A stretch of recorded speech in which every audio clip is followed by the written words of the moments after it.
Vianočné oblátky sú jednou z najkrajších tradícií slovenských Vianoc.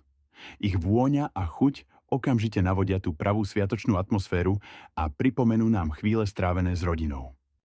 Na prípravu oblátok budete potrebovať základné suroviny, ktoré má každý doma.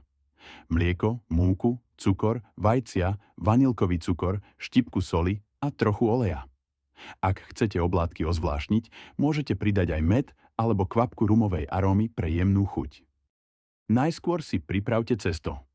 V hlbokej miske zmiešajte vajcia, cukor a vanilkový cukor, aby vznikla hladká zmes. Postupne pridávajte mlieko, múku, soľ a olej, pričom všetko dobre premiešajte, aby ste sa zbavili hrudiek. Výsledné cesto by malo byť hladké a tekuté, podobné cestu na palacinky. Pripravené cesto nechajte odstáť aspoň 30 minút.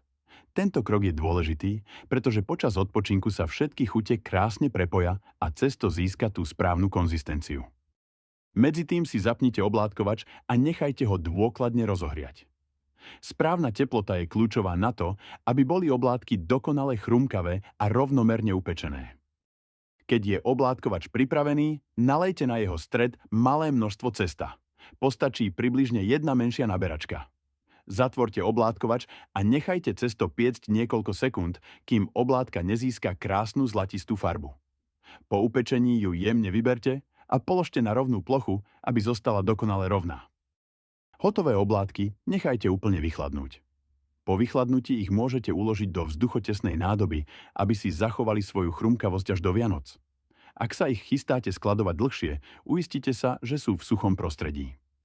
Ak máte chuť na niečo kreatívne, môžete do cesta pridať štipku kaká pre jemnú čokoládovú príchuť alebo ich ozdobiť jemným popražkom práškového cukru.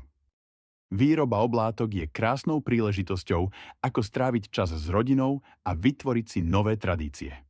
Spoločné pečenie, rozhovory a smiech prinesú do vášho domova ešte viac sviatočnej pohody. Vychutnajte si tieto jemné, sladké a dokonale rovné vianočné oblátky so svojimi najbližšími pri šálke horúceho čaju alebo kaká. Sú nielen skvelým doplnkom k štedrovečernému stolu, ale aj krásnym darčekom pre vašich blízkych.